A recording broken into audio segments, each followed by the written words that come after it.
ছাত্রদের এই প্রশ্নটা সবচেয়ে বেশি থাকে।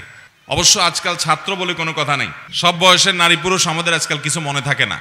স্মরণ শক্তি বৃদ্ধি হওয়ার জন্য সর্বপ্রথম যে আমলটার কথা বলবো সেটা হলো তাকওয়া, আল্লাহর ভয়, হারাম কাজ থেকে বেঁচে থাকার প্রবণতা। এটা আপনার মধ্যে যদি খুব বেশি আনতে পারেন তাহলে আপনাকে আল্লাহ রাব্বুল আলামিন স্মরণ শক্তি বৃদ্ধি করাবেন, এলেম দান করবেন, জ্ঞান দান করবেন। সাহাবা একরাম নবী করিম সাল্লাল্লাহু আলাইহি সাল্লাম থেকে হাদিস শুনতেন, তারা যেভাবে মনোযোগ দিয়ে হাদিস শুনতেন মনে হতো কোনো মরা কাঠ বসে আছে, পাখি এসে তাদের মাথার উপরে বসতে পারবে, এইভাবে মনোযোগ দিয়ে হাদিস শুনতেন।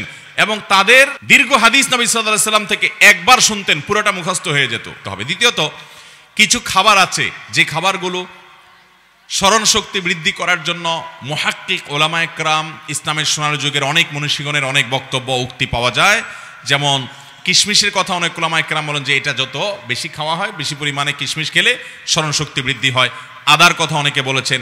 আধুনিক যুগে অনেক গবেষকরা গবেষণা করে অনেক খাবার বের করেছেন যে এই সমস্ত খাবারগুলো এগুলোতে স্মরণ শক্তি বৃদ্ধি পায়। স্মরণ শক্তি বৃদ্ধির জন্য তৃতীয় আরেকটা গুরুত্বপূর্ণ বিষয় হলো সময় মতো ঘুমানো। রাতে এশার পরে আর কোনো আলাপ সালাপ না করে খুব দ্রুততার সাথে শুয়ে পড়ো, যাতে করে তুমি রাতভর ঘুমাতে পারো। রাতভর ঘুমালে কি হবে? মানুষের ব্রেন সতেজ থাকবে, মানুষের স্মৃতিশক্তি বৃদ্ধি পাবে, সুস্থ থাকবে, শরীরের রোগ প্রতিরোধ ক্ষমতা বৃদ্ধি পাবে।